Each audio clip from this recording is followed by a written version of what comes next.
Welcome to New Life Live with host and founder of New Life Ministries, Stephen Arterburn. New Life Live is dedicated to transforming lives one at a time thanks to the giving hearts of you, our listeners.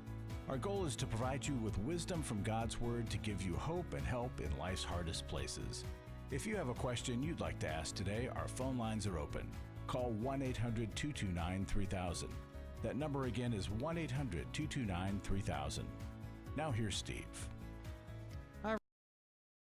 I am so glad that you have tuned in today. I am so fortunate to be here with Dr. Dave Stoop and Dr. Jill Hubbard to keep me in line and keep you on track too. So, hey, Well, really Hi, glad Steve. you guys are here. Glad that you're online with us too. Keep Yes, us indeed. in, Keep us us focused. in line, yes. I do my best, whatever I can do. Well, let's go right to the phones. Let's do that. How about that? Okay. And let's go to Vacaville, California. I Oh. love saying that name, Vacaville. Here's Vacaville. Here's Carolyn from Vacaville, California. KFIA is the station. Hi there. How are you? Hello, I'm fine, thank you. Good. What's going on? I have a big problem of procrastination. I procrastinate in every area of my life, and then I pay the consequences. And this has been happening. I wasn't like this before, but it's been happening for a few years. Okay. And right now I have, I'm dating a man that is not a believer, and I just can't seem to let go. Okay. So here's what I want to know, because I'm a little bit jealous. Okay. Well, here you are. Yeah. You're listening to our program, and you're probably a very committed Christian. What is so fantastic about this man that you would forsake your beliefs and faith and value for this guy? He must be spectacular. What is he like? Tell us about it. Okay. I guess it has to do with a little bit of what happened before to me. What I happened? was married. I was married before, and I was with a very violent, verbally abusive man. No physical, but verbally, emotional. Yeah. So I dated someone else, but then I decided I don't want to keep bringing and taking, men out of my kids' lives. So I decided to raise my children. And I figured if God had somebody for me after they were grown, he would send them to me. So I was single for about, 13, 14 years. And I was happy. I had a full life, very fulfilling life. And then I want to met hear about man, this guy. and What's so fantastic about right. this guy? Right. And I met him, and then we were friends for a year, and then we started dating. But when we started dating, I set up all the things that were important for me, and he'd been going to church with me for a whole year. And then so his qualities, it doesn't equal to the importance of being a believer. I guess I just don't know why I can't break up with him. He's a really sweet man. He really cares for me. He does a lot of things for me. He's always thinking ahead of my needs, and I guess everything that I didn't have in my marriage. Okay. And he's here's really the sweet. thing. Here's the thing. Yeah. You need somebody to share your faith with you. I know. Right. Okay. I know that. So if he's that kind of guy, do you think he would be open to just having a conversation, not just going to church, but having a conversation with somebody that could help explain the faith to him and Jesus and the Holy Spirit and the power of God to him in a way that he might be able to hear it in a different way than you hear it just sitting in a church? Well, I don't think he's open to it. And this is what happened. When we started dating, I didn't realize I had so much fear in me and so much anger still. And I threw all that anger on him. And I really don't know why he didn't leave, because I was very verbally abusive. Okay. My wife asked me for the first time in 2011 if I would consider myself a sex addict, so I signed up. I'd read the Every Man's Battle book, and it was a great book, but the workshop, it was the experience that really was key for me. If they go to EMB, they're going to be in good hands. This is a safe place. They're going to be surrounded by men that simply walk the talk. The weekend leaders that they will go through this workshop with, they'll help them to get to the root of their issues. I've been through a number of well-preached sermons, listened to and read countless books, been to a number of seminars, but EMB for me was a game changer. It truly saved my life. Being in this community, being in this workshop, being around these men will change them if they'll let them. You're going to encounter men that will meet you where you're at, and you will instantly walk into a safe place where they're welcome. If you're struggling, call us. We don't want you to go on struggling. Just give us a call. It's 1-800-639-5433. It's 1-800-NEW-LIFE.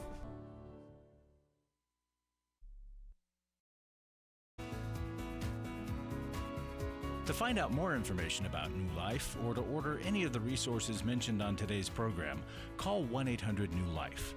Now back to New Life Live.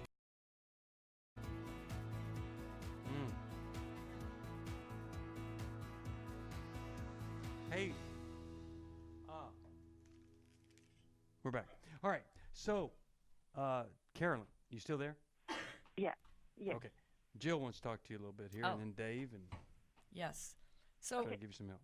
So Carolyn, we were talking about you became the abusive one, which is always so interesting how dynamics change. So in the face of somebody kind and loving, all of that stuff that you experienced and dealt with, almost like on another program, it was too good to be true.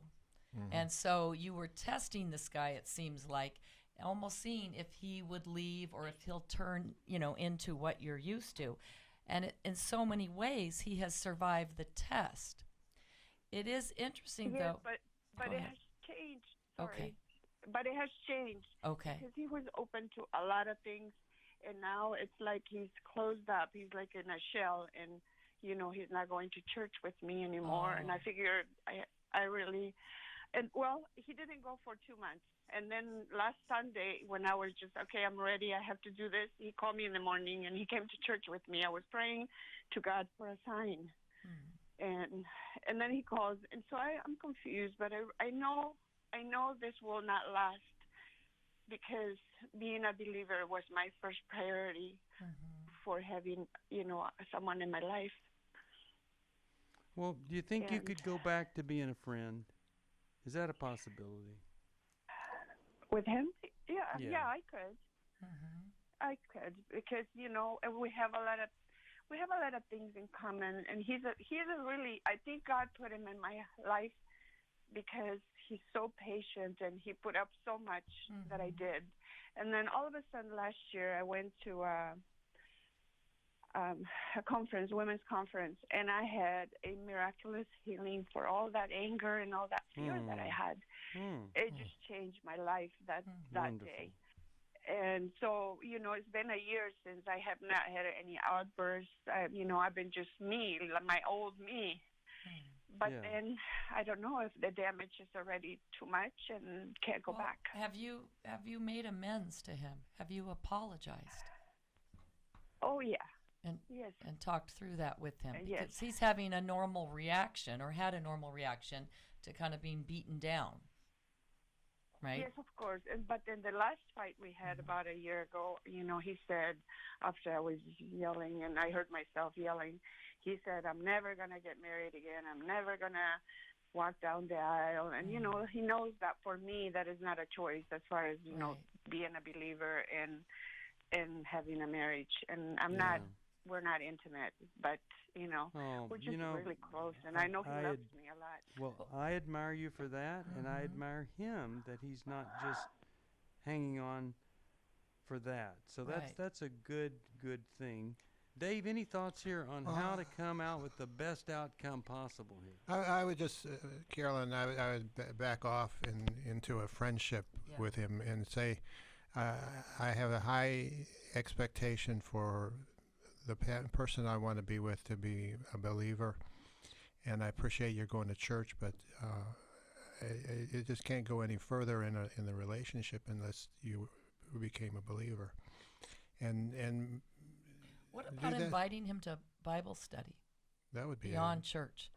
A couple's Bible study would be outstanding. You know, or a life group type of Bible study where there's, you know. That'd be where he could get his questions answered. Right. Yeah, and that's kind of the path I was Great going idea. down there. It's like, we're going to be friends, so would you come to Bible study with me? Yeah, because sometimes church, just the attendance in a big place like that, it doesn't.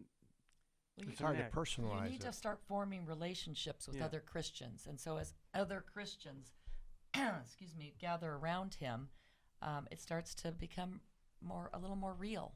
Well, and then also, you know, whenever you have some other male, you're around another couple, and the guy's a Christian, then he said, oh, well, that guy's, he's a neat guy. He's, men that are Christians aren't strange, and that can change some things too. So, I tell you, it is so difficult out there. I'm so sorry you're going through this. I would just try to redefine it as a good friendship, and make that the reason that you limit the level of commitment. And then, like we're saying here, try to find some great opportunities for engagement with Christians other than just in a church service. Really glad that you called. I'm going to send you, is this the one that's going to help with the dating?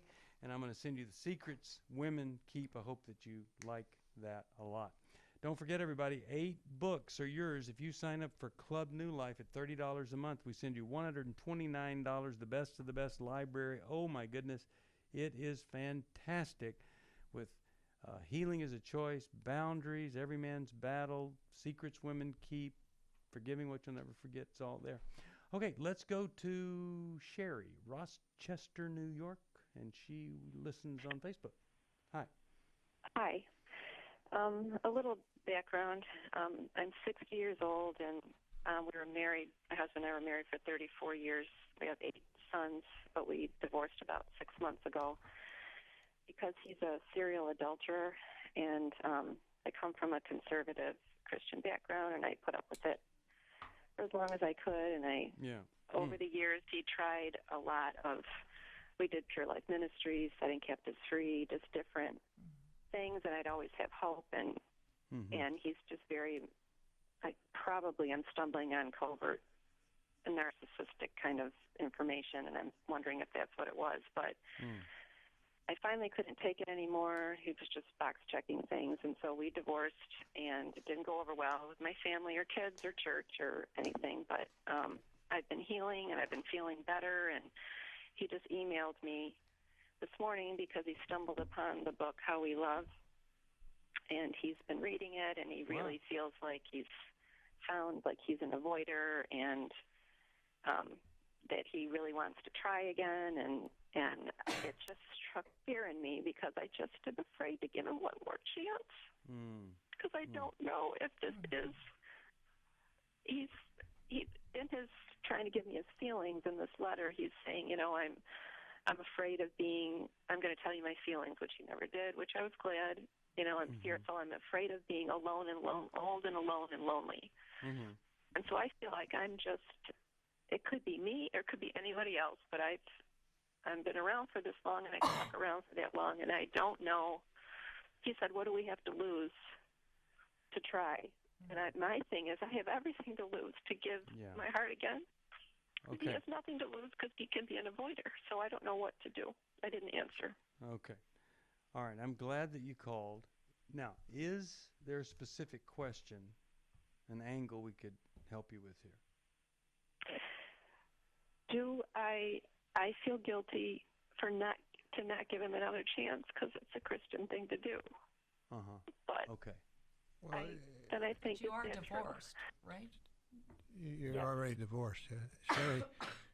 There's no rush, and you can tell him, I'm open to the possibility down the road, but I want to see you make some progress. I don't think I am, because the thought of having him back in my life, it just strikes fear. Well, I don't hate him, and we never fought, but the thought of that, and I don't want to give him false hope. Yeah. Let me ask you this. Would you be afraid to sit in front of a licensed, clinically trained marriage counselor with him? One time. No, I'm talking about right now. One time. Oh. No, I wouldn't, except that he's very... charming. Yes. Okay. Everybody loves him. It's just they cannot believe he's done what he's done. Yeah. Because he's always said he's sorry. So here's what I would say. You don't have a decision to make about letting him into your life. Here's the decision I think you have to make. Whether or not you would be willing to call a marriage counselor, tell her or him, probably him, the situation, that he's charming, that you're afraid he's going to kind of win over the therapist, but you're willing to meet with him one time just to see if there is any true, real hope here, or it's just somebody that's kind of feeding their narcissism. They've got a new tool that they think is going to solve everything. To me, that's the question. It's not, do you want to have dinner with them or be alone with them, but is it worth the risk one time with a... And you know what? The answer to that might be no. And that's your choice. But if it's yes, you make the appointment. And I would say it ought to be a man so that there's less chance he's going to win over, that man, and see what is there. But I'm going to tell you this. I would say no to anything in the future if he truly is a narcissist, which I believe he is, unless he's willing to get therapy for himself separate and apart from what you're doing with him. He says he can't afford it. I mean, he's saying he can't afford not to. Then see, that's right. So that kind of gives you an answer. If he was saying to you, I so see myself here, I am going to have to eat ramen noodles for 30 days to have money to have one counseling session a month that could help me, that's a different kind of guy. Mm-hmm. That's a surrendered person. But he's already given you all these years. Yeah. So and I would just... one counselor we did go to that is trained in this mentioned to him that he was a narcissist, and that was the last time he would go. Yeah. Okay. He just had refused. All right. So given all of this, I'm going to send you this book, Understanding and Loving a Person with Narcissistic Personality Disorder. I'll send that to you. It's really helped a lot of people.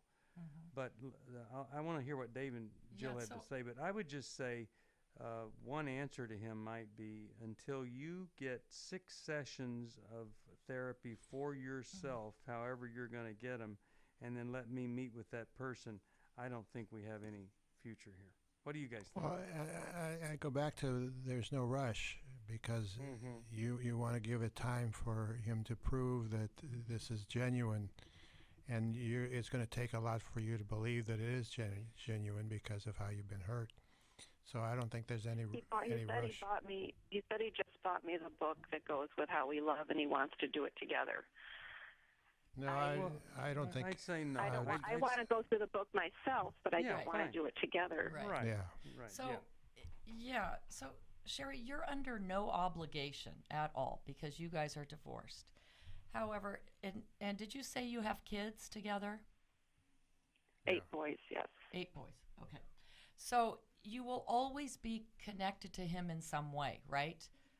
Family events, things like that. So I think to be able to say, you know what, I am happy you have found that, and will, be willing to, talk to you once in a while about it or listen, and I'll certainly be watching and see what you do with it. But I think not promising anything, because if he's trying to get some kind of guarantee up front and a promise and a hook to hook you back in, that's, what people like him do. And it's all about conquering and winning the prize. And once they win the prize, that's when they switch. So it's like, I'm happy to be on the sidelines and kind of wave to you and say, way to go. And I'll just watch. And as things change, I don't know. I can't promise you anything. We'll see. Mm-hmm. So leave that's your what heart I've said all along. Yeah. Leave your heart open for any time he contacts you with something other than excuses. When he contacts you to tell you of the help he's gotten, the insight that he has, not the book that he read. But I really do understand your reluctance to do anything that moves close to him. Yeah, he's like an extended family member now. He's the crazy uncle that you are kind to. But encourage him to go to work on himself. I'll send you the book. On Friday night, we got into an argument, and I stayed in the car outside for 2 hours. I knew what the right thing to do was to go. The New Life Intimacy and Marriage Workshop is coming to Washington, D.C. June 28th to the 30th. I know this stuff, but it's so hard to do. I hear it, I read it, and I'm always getting in my own way. I'm always expecting my wife to go first. Join Steve Arterburn. We believe that everybody has room to grow in the intimacy level of their life. And Milan and Kay Yurkovich. We help couples understand how their attachment style is sabotaging their current relationship. And then we teach them how to create comfort in a relationship. And New Life's group leaders will help you focus on the area that will benefit your marriage most. To register or to find out more, call 1-800-NEW-LIFE. That's 1-800-639-5433 or go to newlife.com. My biggest takeaway was to just get out of my way and go first. 1-800-NEW-LIFE. For most of my life, I've been dealing with an opiate addiction. Why is opioid addiction quickly becoming one of our nation's biggest killers? Maybe it's because it isn't only those who are addicted who are in denial. We did what I see so many parents do, is it can't be an addiction. There's something medically wrong. It's impossible to solve a problem when you don't know what you're up against, and families will try to find any explanation except the one that will put them on the right path. Alcoholism and drug addiction is a family disease. It doesn't affect just the individual. If someone you love is abusing painkillers, know what you're up against. It's time to admit it's addiction and seek treatment. Call us today at 1-800-NEW-LIFE. We have Christ-centered partner treatment centers around the country. Call 1-800-639-5433 or visit us online at newlife.com. We just made a decision. We will do whatever it takes. 1-800-NEW-LIFE.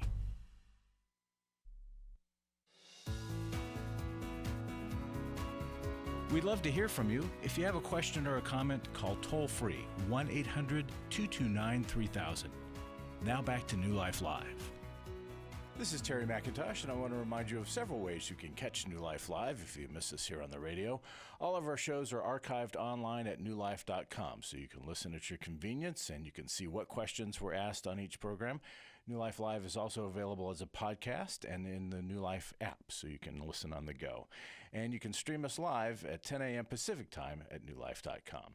And if you aren't receiving the free New Life Daily Devotional, well, you're missing out. We email it to you early in the morning, so anytime during the day that you need a moment to reset and refocus on God's truth, it's right there at your fingertips. There's a sign-up link at the bottom of the homepage at newlife.com to get you started. Steve, back to you.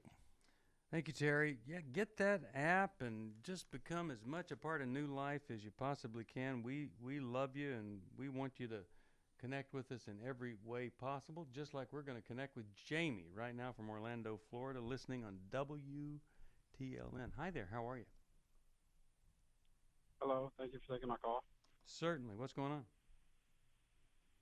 I'm just seeking guidance and help in saving my marriage after a year-long affair and struggling with pornography.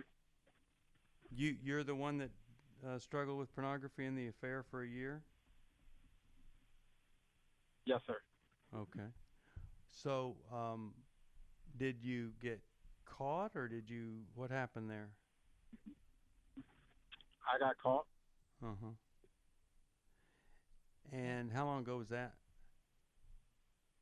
It was about 8 or 9 months now. Okay. And how did you respond, Jamie? Initially, I denied it, Uh-huh. but I eventually came clean to everything. Great. And what have you done to get some help? I'm currently in counseling, individual counseling, Mm-hmm. and just in the Word. How many times are you going to counseling? I go weekly now. Okay. And what's your wife saying, and how's she doing? She's struggling with it still. We were good for a little bit, but just her not being able to trust me is just a major issue for her. Have you thought about stepping up the recovery a little bit there and developing a little more intensive program than counseling once a week? I'm definitely open to that. Yeah. Okay. Has your therapist recommended that you get involved in any groups or anything besides the therapy? No, not at the time. Okay. Well, you might ask your therapist about resources in your area. Otherwise, we can point you to resources, but you really need to do a little bit more. I mean, I'm glad you're in individual therapy, but usually when you're dealing with a sexual addiction, 1 hour a week isn't enough.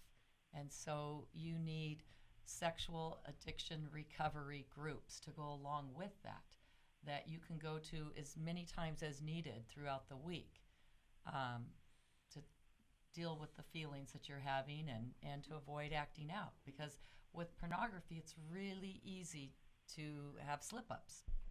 Yeah. Now, do you know what kind of counselor you're going to? Is it a pastoral counselor or what? I'm in the military, so it's through the military. Oh, okay. Okay. All right. Well, I tell you, if a woman, after these many months, is not able to trust, then the best thing you could do is say, I hear you, and I'm going to do more so that you know I'm sincere and you know that you can trust me. Now, when's the last time you had any contact with the person you had that affair with?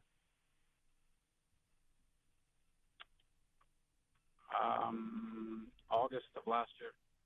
Okay. Good. Good. Well, so you're proving you're trustworthy. You just need to show her you're really working on that character. Yeah, and Dave, what are your thoughts? One of the things that you ought to really consider, Jamie, I don't know what your schedule's like in the military, but is the Everyman's Battle, because that really ups your game in recovery for the whole picture. And there's also a workshop for your wife called Restore, which helps her restore her heart. But she's not getting any help right now, so she's struggling on her own. And somehow you got to get into counseling together at some point. But I would aim for the Everyman's Battle first, and then after that get into a marital counseling situation where she can get some of her questions answered as well. Yeah. Yeah, but I'm going to send you Worthy of Her Trust. Jason and Martinkus and I put that together, and I hope that that's going to help you know some things to do.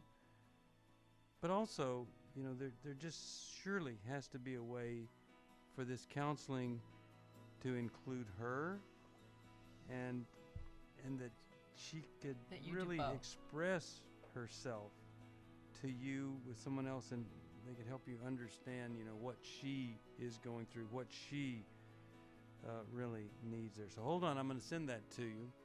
And if you're in the Word, I'm going to send you a Bible that'll really get you into the Word. It's Every Man's Bible. I think you'd really love this. And so many men have said, this is the Bible I use, and really got me reading it, and it's a great Father's Day present. You can get it at 1-800.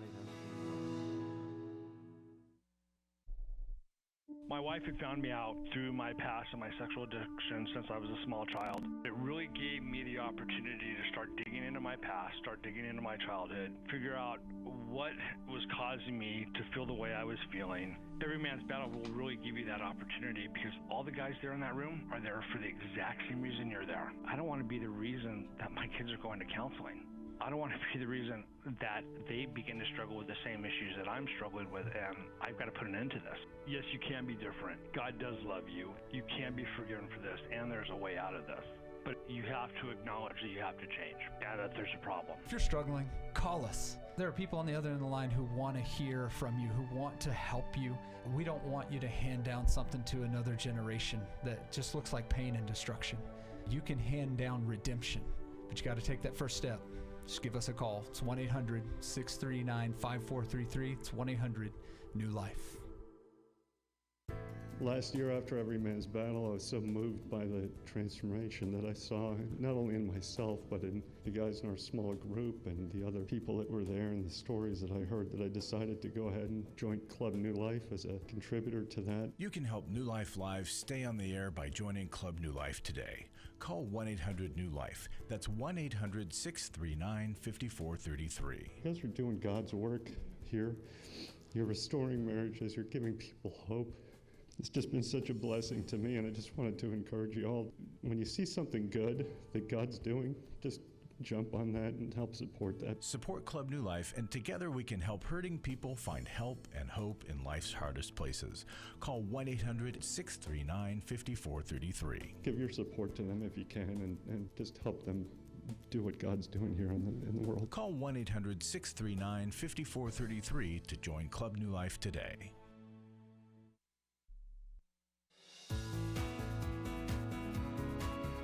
We're glad you joined us for New Life Live. To be a part of the program, call 1-800-229-3000. Now back to New Life Live. We're back. Steve Arterburn here. Larry Sonnenberg's in the studio. Larry. Hey, Steve. Wow, here we are. Yes. Summer. Yeah, Come on. It's coming on. Yep. And I want to thank everybody who is signing up for Club New Life. That's coming along. We need it to continue. So I'm here to try to plug that a little bit more.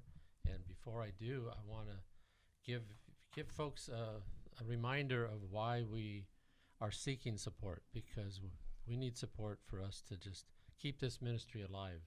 And somebody just wrote after one of our workshops, it was Every Man's Battle. He said, I'm grateful for the sensitive and non-judgmental application of the principles of forgiveness and redemption as I understand now the way Christ offers them. I've seen too many examples of the sad observation that Christian soldiers are the only ones who shoot their wounded. First aid was offered here and a plan for treatment that can lead to complete healing. And you know, that speaks to what this ministry is everywhere, not just our workshops, our radio program, our counseling network, our resources. Yep. And you've led the charge for 30 years, Steve. Thank you for that. You're welcome. My pleasure. So I'd do it all over again. Yeah. A lot of people been helped over the years. It's pretty exciting. So there are a lot of benefits to joining Club New Life, but I want to get into the benefit of the thank you gift. 8 books called The Best of the Best. And I'm going to repeat it. We do this most every day, but people are listening and responding, so I want to read them off again. Healing is a choice. Changes that heal. Boundaries. Forgiving what you never forget. How we love. Secrets women keep. Every Man's Battle, and Intimate Deception. These are all books written by our radio hosts. And if you have that library, there's not anything that you're going to get involved with that you can't find help with in that library. So thank you for giving. I hope you'll call 800-NEW-LIFE. Tell them you want to sign up today. If you're a current New Life, Club New Life member, add $10 to your monthly gift and we'll send you these books. $129 if you buy them outright, but $30 a month or more, you can have them. The books change you. Your support changes the life of a lot of people, and so please pray about it and come be part of the New Life giving family.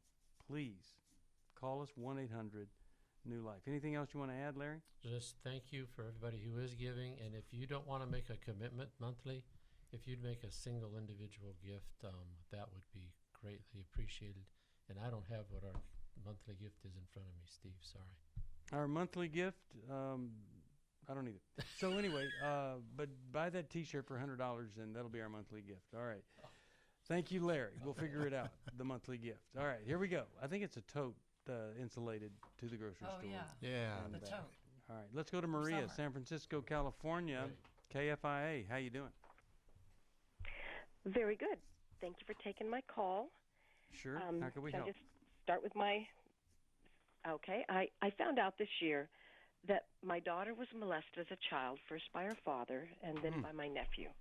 Wow. Her father killed himself when she was 13. Wow. And she's been in secular counseling now and is really having a lot of emotional trouble. And I'm preparing...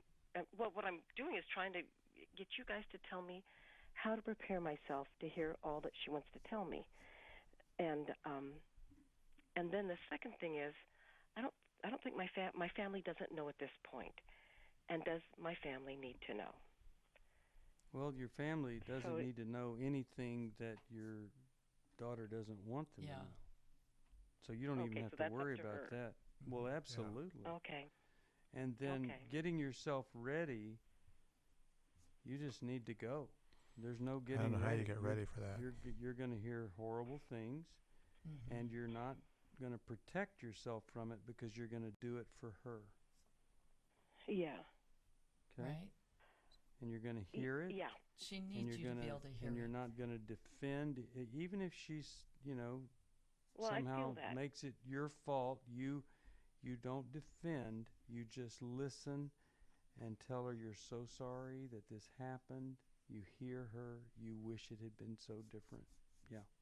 Yeah, you're trying to get, by her telling you, she wants you to understand her experience. And so you're trying to get behind her eyes. That's your whole goal, is to listen, to hear. It's not about you, okay? It's about her. So this is where you be the sacrificial mother who's just there for her now in a way you didn't know to be there for her then. And let me say this. A really evil thing happened to her, right? Right? Yeah. Okay. Yes, so yes. if she gets a detail or two wrong in her memory, wouldn't that just kind of make sense? And you could be willing to let a few of those inaccurate details go. They don't need to be corrected. Yeah, it's not really about facts. Right. It's about her experience, her perception, how she's made sense of it. So just let her share. And you have this understanding heart and just realize this is something evil that has been done to her, and it's impacted her greatly. And don't expect her to be like the image of perfect mental health, recollection, or sharing. Just be there for her, okay? Okay, I'm afraid that I do want to sit with her, and I've been afraid that that I would say things that would harm her more than help her. Yeah. Don't say anything other than I'm so sorry that this happened to you. What could you say that would be? There's nothing hurtful? Profound to say. Okay. It's the experience of her being with you. Maria, how old was she when the molestation happened? Did you say that? I don't know any of the details yet. Oh, okay. Well, it was obviously prior to 13. Well, I don't think it happened often with her father. I think that my nephew is the one that may have had greater access to her. And so I think that's going to be probably the greater problem. Got you. Because, he really was out of the picture pretty quickly. I mean, I don't think... I had divorced, and he saw the children some, but not a great deal. How old were you? And so how old was she when you divorced? She was 4 years old. Okay. And it could have happened in the first, like up to maybe 6 or so, but he quit taking. he had custodial rights, not custodial. He had visitation. He had shared visitation. Yeah.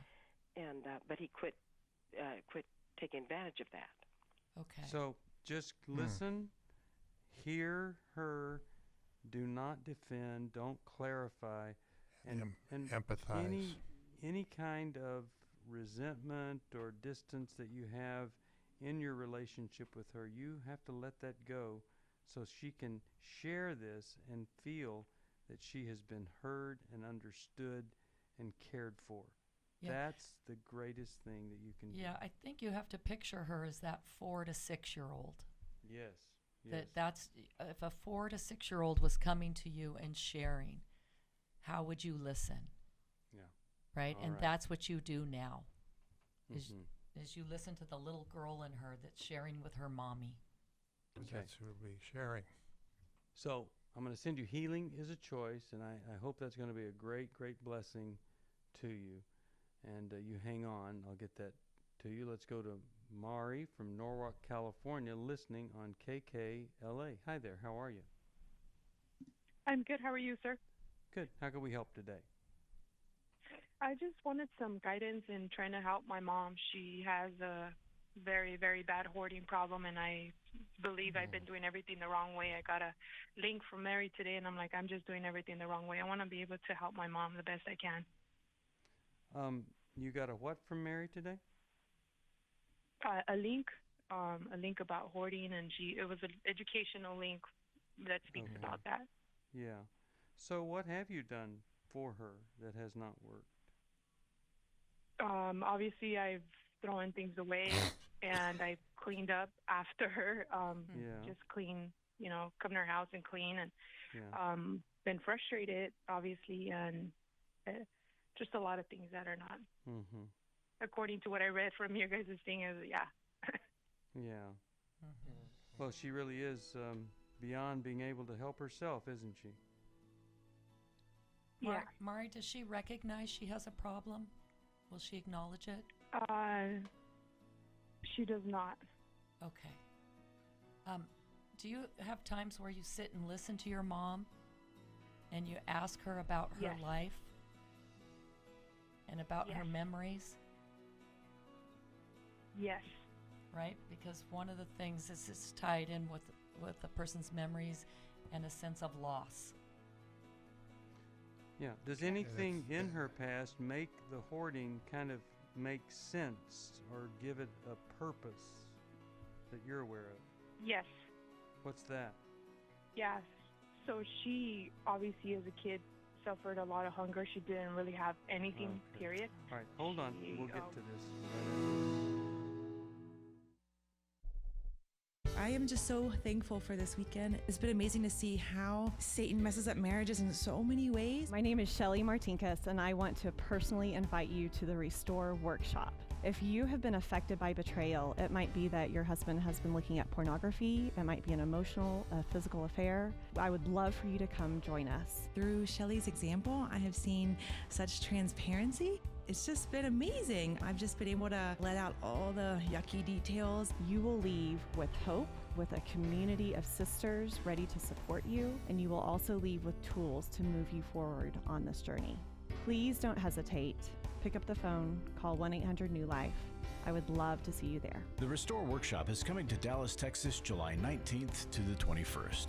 Call 1-800-NEW-LIFE to find out more. That's 1-800-639-5433 or online at newlife.com. 1-800-NEW-LIFE.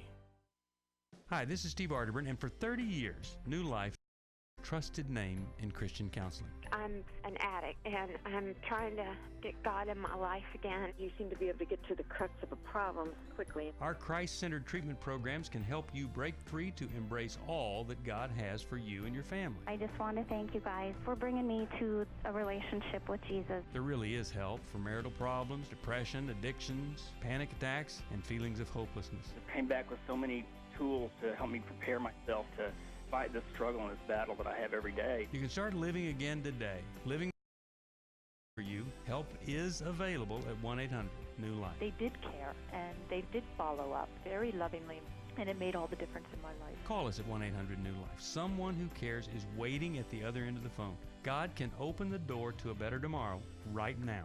Just call us at 1-800-NEW-LIFE. 1-800-639-5433.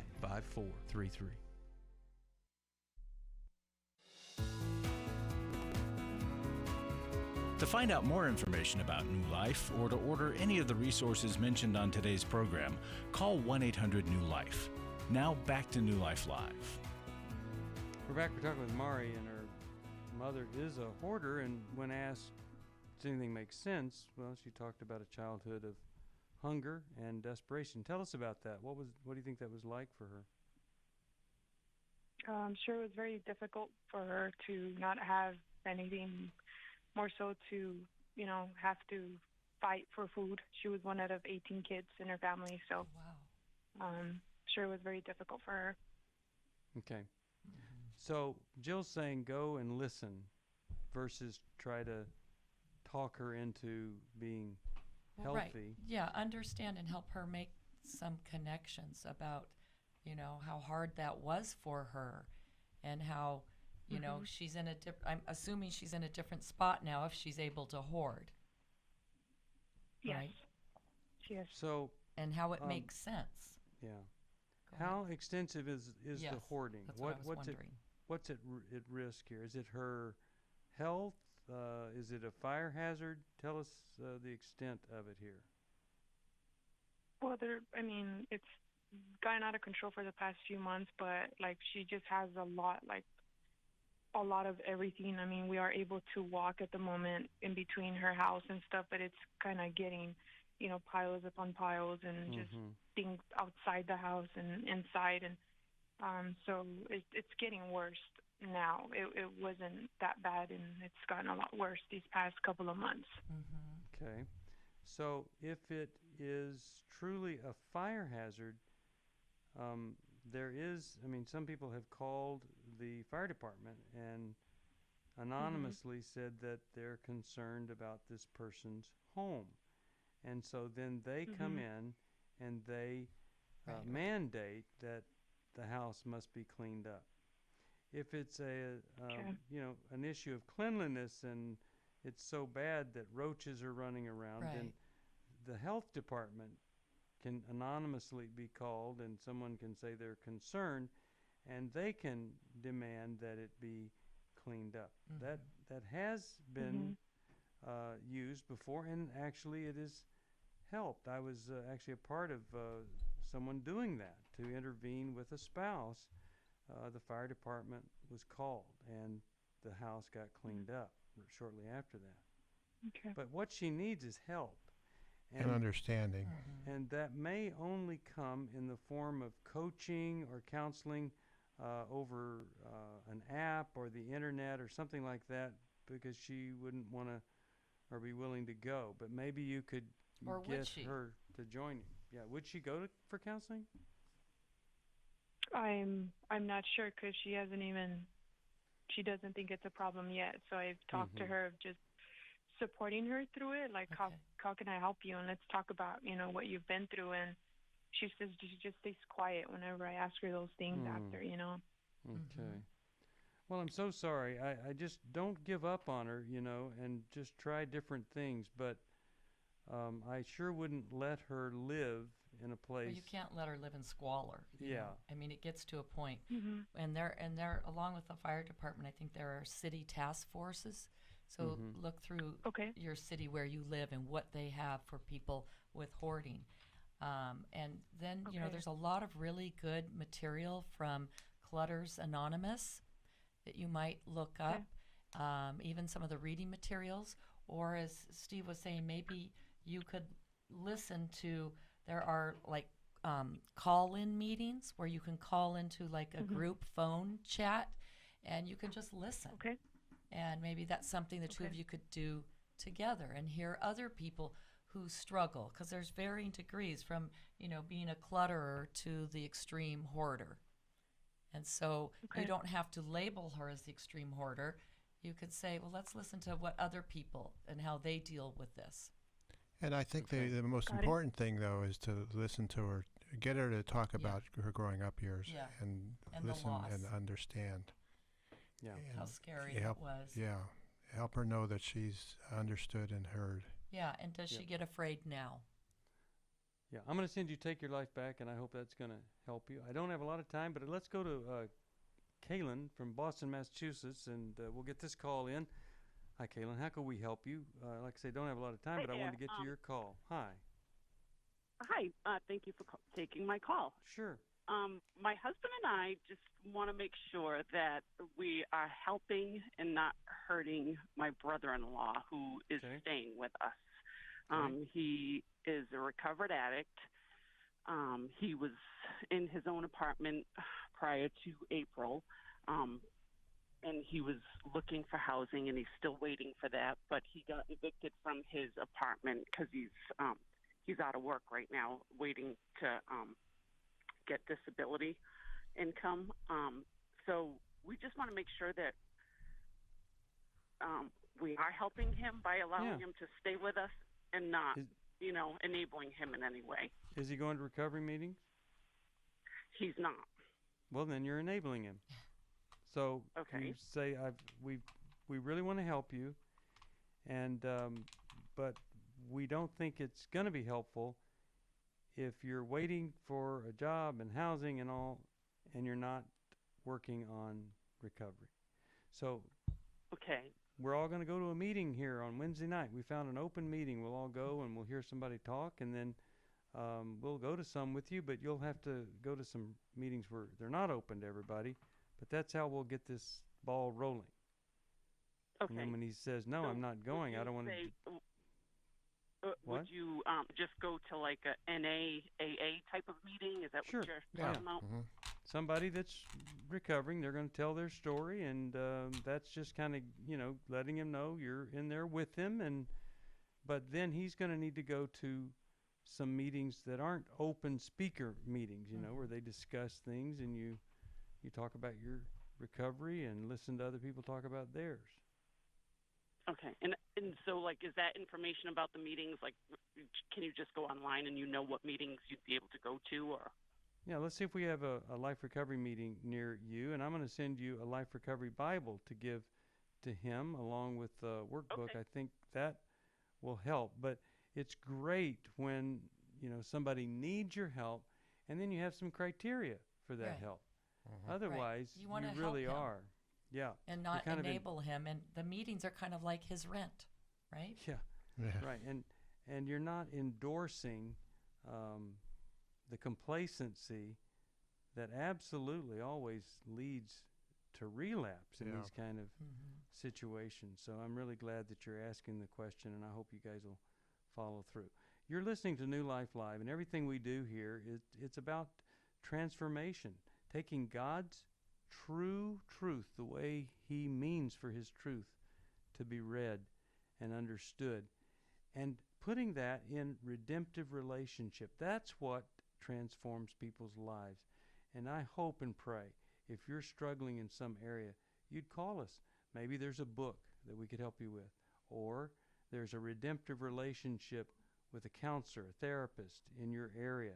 Maybe it's one of our intensives, and we have some amazing intensives. We've got our marriage intensive just coming up. Every man's battle for men with sexual integrity problem. We're going to do a 12 Steps to Happier Recovery Conference. There's something for everybody, but you have to call us, 1-800-NEW-LIFE. Don't let money stand in your way, because we've got scholarships available, and we'll do everything we can so that you can afford to be there. We do these things in a different place and all across the country. And so I hope and pray you'll call and let us give you some help. 1-800-NEW-LIFE is the number to call. And if you can help us, well, that $30 a month or $10 increase at Club New Life, send you the best of the best. 8 books in that library. Thank you, Dave, Jill. Thanks to all of you. 1-800-NEW-LIFE. That's the number that could change everything for good. Thanks for listening. We hope this program has helped you by giving you insights for handling the challenges you face in your life. We want you to know that we're here for you, but you also need to know that New Life Live is a listener-supported ministry. To make your donation or to get any of the resources mentioned on today's program, call 1-800-NEW-LIFE. That's 1-800-639-5433, or write to us at New Life Ministries, P.O. Box 1029, Lake Forest, California, 92609. Please join us again tomorrow for New Life Live.